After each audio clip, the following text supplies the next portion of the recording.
George Santos may be one of the biggest liars in the 2023 Republic. Did I say 2024? I'm now thinking I might have earlier in the show said it was 2024. Did I do that? I don't know why I just had a flashback. 2023 Congress that is now taking power. George Santos had a really wacky day yesterday on Capitol Hill. As a reminder, George Santos is the Republican-elect, congressman-elect, becoming congressman now, presumably from representing New York, who lied about his employment history. He lied about his educational history. He lied about his Jewish background, which seems to be imaginary. He's under U.S. criminal investigation. Brazil is criminally investigating him, et cetera, et cetera. He had quite a day in Washington, D.C. You've got to see this stuff. First, in an effort to avoid having to talk to any media, he just kind of did this thing where he walks quickly and tries to get away from reporters. He ended up walking into the dead end of a basement hallway in the Longworth House office building while trying to get away from reporters. You've got to see this stuff. Yes, I am. Mr. Santos, do you intend to serve both years of your term? Do you plan to vote for Leader McCarthy today to be Speaker? Not taking any questions, by the way. Can you tell us if you plan to serve both years of your term, Mr. Santos? Will you answer any question besides, will you support Leader McCarthy to be Speaker? Can you speak to any of the concerns about your biography, about what you've told folks about your background? Oh, my God. Republican leadership told you anything, Mr. Santos? Is there anything that you would like to clear up or explain about your biography or resume? All right. So hitting a dead end there and having to turn around, and then it gets even more awkward. Layli Ibsa tried asking him some questions when he first showed up yesterday. He also didn't want to answer those. Your constituents. Do you feel like you're qualified to serve in this Congress right now? By the way, the backpack, I know. How do you hope your constituents can trust you, even though that you've misrepresented your biography to them?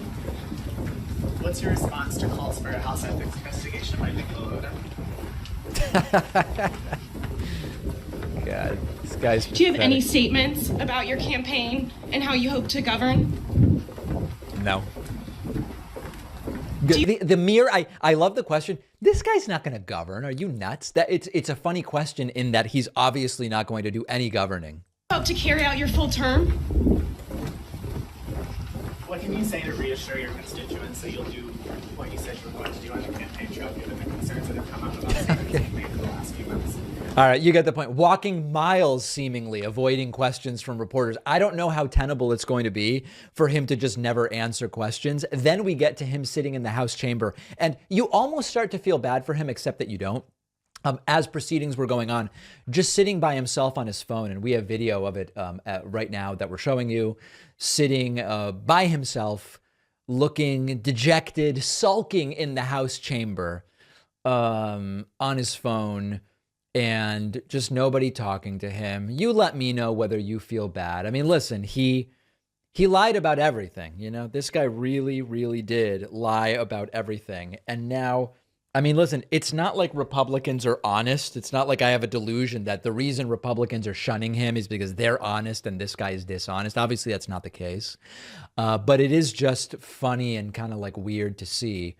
There he is picking his nose, and we'll actually look at that moment a little more closely. That was a much scrutinized moment, almost like the Zapruder film.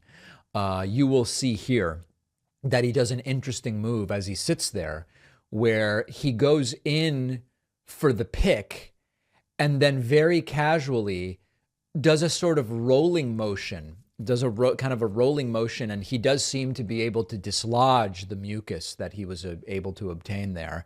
And then lastly, when this was all said and done, George Santos attempting to leave the Capitol, again, sort of disoriented, and not taking any questions from Caitlin Way Burns. From CBS News, can you tell us how your first day was, Congressman Santos? All right, let's He really does look like a lost kid on the first day of camp with the backpack and everything, and just it's bizarre imagery. I really want to go sleep in the morning. It's like, how the hell do I get out of here? Can you tell us how your first day was? No. Well, nobody talked to me, and the kids were mean. Do you have anything to say about all of the allegations against you? Are you confident that you'll be sworn in? Yes.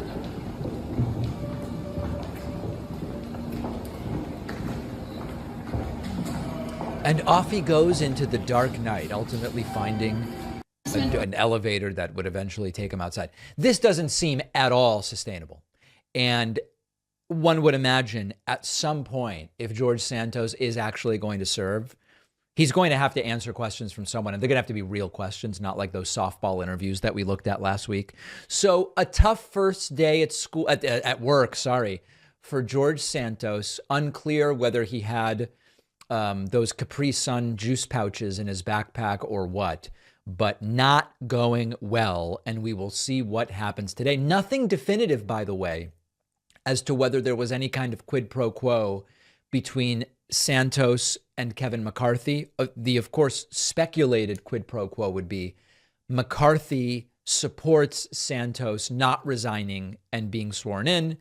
Santos pledges to vote for McCarthy for Speaker of the House. And all day, amidst all those questions, the one thing that that Santos did answer is that, yes, he will be supporting Kevin McCarthy for Speaker. If you've just been listening today and you're curious about the visual component for these things that I've played, check them out on our Instagram, which you can find at David Pakman Show. And of course, we'll also have all of these clips on our YouTube channel. Make sure you were subscribed to the big, very big YouTube channel, youtube.com/The David Pakman Show. There is something you use at home every day that is significantly harming the planet, and it is your toilet paper. 30 million trees are destroyed every year for toilet paper in the U.S. alone. Deforestation is a contributor to climate change, and I think moving away from tree-based toilet paper is something we can all do. And that's why I asked Real Paper to be our sponsor.